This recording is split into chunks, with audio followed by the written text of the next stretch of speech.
લિંબાયત વિસ્તારમાં પોતાના સ્થાનથી નમી ગયેલ બિલ્ડિંગનું લિંબાયત ઝોન દ્વારા તાત્કાલિક ડિમોલિશન. લિંબાયત વિસ્તારમાં આવેલા વીકે ચોકસી જ્વેલર્સ અને અશોકા જ્વેલર્સની નામની દુકાનની બાજુનો હિસ્સો ધરાશાયી થતા પબ્લિકને ઝીરો રોડ પર હાલાકીનો સામનો કરવો પડી રહ્યો છે. હાલ એસએમસીની ટીમ અને ફાયર વિભાગની ટીમ સાથે મળી એકત્ર કામગીરી કરી રહ્યા છે. લિંબાયત ઝોનના અધિકારી એક્શનના મૂડમાં આવી તાત્કાલિક ડિમોલેશન કરવા કામગીરી શરૂ કરાઈ છે. લિંબાયત વિસ્તારના મેઇન રોડ પર આવેલી ઇમારતના રહીશોને ખૂબ જ હેરાન પરેશાન થવું પડી રહ્યું છે. મેઇન રોડ પર આવેલી ઇમારત મેઇન રોડ તરફે ઝૂકી જતા એન્જિનિયર કા આસિસ્ટન્ટ કે લીટર બીમ કોલમની કેપેસિટી જોયા વગર જ પ્લાનની મંજૂરી પાલિકા દ્વારા આપવામાં આવી છે કે શું બિલ્ડર દ્વારા પાલિકાને લાભ મળેલો હોય એવું લાગી રહ્યું છે.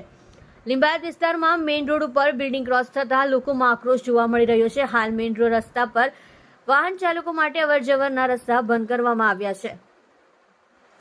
હાલ ઈસ્ટ ઝોનના અધિકારીઓ અને પાલિકા કમિશનરના ઉચ્ચ અધિકારીઓ આ બાબતે ઊંડાણપૂર્વક તપાસ કરવામાં આવશે ખરી કે ઈસ્ટ ઝોનના અધિકારીઓ જે નિષ્ફળ રહેલા આવા બિલ્ડરોને છૂપો આશીર્વાદ આપી ભીનું સંકેલવામાં ઈસ્ટ ઝોનના એક્ઝિક્યુટિવ અસિસ્ટન્ટ ઇજનેર ઝોનલ ચીફ કાર્યપાલક ઇજનેર માહિર રહ્યા હોય એવું લાગી રહ્યું છે.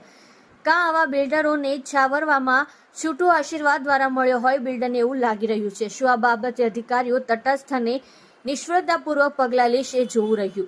સાથે ઊંડાણપૂર્વક તપાસ કરવામાં આવશે તો આવા માથાભારે બિલ્ડર અનેકની ખુલ્લી છબી પડે તેવી શંકાની સોય સેવાઈ રહી છે. રિપોર્ટર એસએલ સૈયદ સાથે કેમેરામેન સંદીપભાઈ બોરસે. જોતા રહો live India today news channel. આવાજ ઝૂમ કે ખિલાફ.